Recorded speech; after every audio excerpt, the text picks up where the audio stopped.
Hi, this is Duvall, and for my final project for the history of the book, I'm going to be talking about the art of war. The Art of War is a book of military strategy. I'm going to use some history of the book concepts to tackle this book to try to arrive at some new data.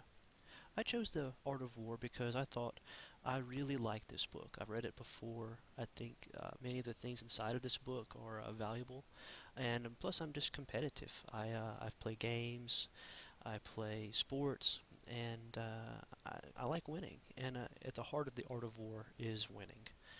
Um, this fits in with the history of the book on all over Howsom's Triangle. It is definitely multidisciplinary run amok. It covers, bibliographic things, history. It covers literary studies. Um, you could approach this book many different ways. I think this book is important to study because as an ancient tome, it has stood the test of time.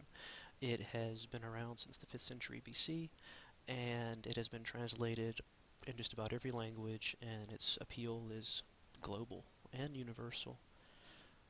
Let me talk briefly about my presentation style here. At the top, you'll notice some Chinese characters and then a translation, and at the bottom, a quote. These are pulled directly from Sun Tzu's Art of War. I have 13 slides, and each of the 13 slides corresponds to one of Sun Tzu's 13 chapters. So what is the Art of War? As I mentioned, it's a military document. It has applicable strategy concepts. It was written in the 5th century BC by Sun Tzu, a general, tactician, and philosopher. Physically, it's made of vertical bamboo strips that each have 15 to 25 characters, which is about the length of a chopstick, and they're all stitched together. In fact, you could even roll these up into a little round bamboo sort of transporting shape, and you could actually carry this into the field with you. These books, the original Art of War, was a closely guarded secret of China. Only royalty, strategists, generals would even know about it. It's not until around the 8th century that we see the first evidence of another country having, you know, coming across the art of war in Japan. And after this point in time, you see that it starts to spread globally like wildfire. Some primary sources.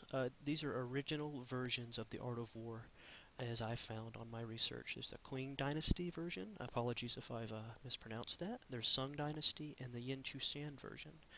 And I've listed the dates of those dynasties. Important to the Art of War, of course, it's written in Chinese characters. Knowledge of Chinese lexicography is actually important. How you decipher those characters and then translate those characters is actually of prime importance at the bibliographic research to the Art of War. Interesting of note is the Yin Chushan version was found in 1972.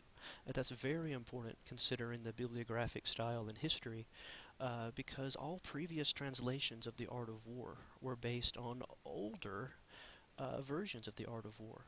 As you see, the Yin Chushan is 140 to 118 BC. There's the oldest known surviving available version. So any translations based after 1972 try to use those. Though I did find that there's not very many character differences between the Yin Chushan versions and the other two. Some popular translations. Lionel Giles is a British scholar and translator. He took the project and he found that many previous translations before his time, which is around 1910 or so, were very flawed. There's a Denma translation group. Their copy of their translation you could actually find in UNCG, and the Sanchi translation exists online. This is significant, I think, because depending on the characters you see and how you translate the Chinese characters, you can come to a bunch of different conclusions on how to apply those characters to the English language. In other words, there's ample opportunity for alternate readings of the texts. While many of those texts seem to say the same things, it's interesting how these different translators arrived at the information that they did. As I collected materials, I looked online as well. As I mentioned earlier, the Sanchi website is, I found it, you're looking for forums based on the brainstorming assignment. I said I would do a broad-based web search, and I came across their website. They claim to be the oldest existing website concerned with the art of war, and they had a lot of good information. Uh, some free versions of this text exist online because, of course, it was written in the 5th century. It's basically open access material. So the Gutenberg project has a version for free. There's a Chinese text project which side by sides Chinese characters with Giles' translation. And then, of course, there's Sanchi's translation that I mentioned earlier, which is considered to be quite excellent. I also found online videos that made learning about this topic very interesting, such as the History Channel's Art of War. Here's an example of a translation difference to kind of bring this home for you guys. So here's a string of native Chinese characters, and then in the Styles version you get one that says similar to the same thing as the Sanchi version, but if you look, the actual wordage is actually slightly different. There are opportunities there to learn why they arrived at a different translation, and I'll let you read that for yourself. As I mentioned earlier, there's opportunities afforded by the translation. I would liken this to like how you would study your Bible. You're not supposed to read the text of the Bible and move on. You're supposed to meditate and think about the text, relate it to the text surrounding it, and try to arrive at the true meaning that the message is trying to get across. Well, and the Art of War is similar in that you have these characters, you're translating it. How do you choose to translate? You need translations, like as I say here, a deep knowledge of Chinese characters, their meanings, and their interpretations. It's important to understand all of these differences. And so, because I wanted to use a two-pronged approach, I study the history side of this document as well. And of course it has military relevance. It was designed mainly as a military document. Sun Tzu was a general. He wanted to win battles. It's still relevant today. It's taught at West Point, and many of the principles inside the Art of War are actually quite sound, quite useful. You can really see the principles in action when you consider past battles, such as Gettysburg.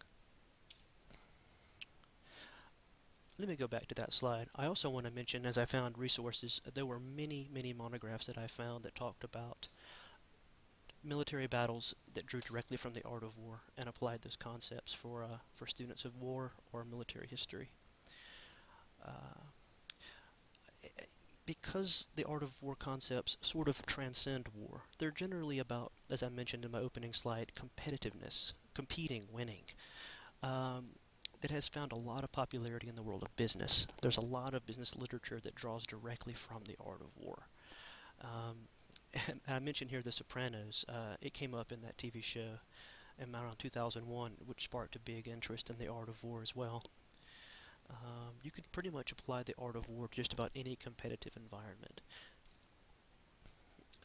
If I were going to continue research, I would probably want to contact some professors, and so I chose these UNC professors because of the proximity to my location, what they study, which would afford me a greater chance of success in establishing an open channel of communication. Probably best of these three would be Mark McNeely. He actually has written 2 of the books that I cite in my resources. He's written about Sun Tzu directly in the application of business. If I could get in touch with him, he would be an excellent person to talk with. And so conclusions, what did I learn? I learned that there were lots of different primary sources for the Art of War. I learned that it's relevant today. I learned that there were interesting translation differences based on authors using the same primary resources. If I were going to continue to research this topic, I would probably try to find out more on why these translations are different. Why did they choose to ruminate on these texts and arrive at different translations? I'd like to know their logic and their thinking. And so to do that, I think what I would primarily do is focus on the 7 or 8 monographs that I highlight in my resources that are complete translations and retranslations of the Art of War, which describe their reasoning behind what they wrote and how you can apply those teachings in your life today. I'd like to quickly go over my resources here, very quickly, because I know I'm running out of time here. These are all my monographs. I found a lot of monographs talking about how his work can be applied in business and philosophy and politics, and of course all of the translations. Peer-reviewed articles were mostly military history documents, some business documents, also some for self-improvement and philosophy. And of course, here's my online resources that I used, websites with actual translations, video content, and the professionals in my contact. Thank you for listening to my presentation. It was a pleasure to do this research project, and I hope you enjoyed listening to it as much as I did performing it.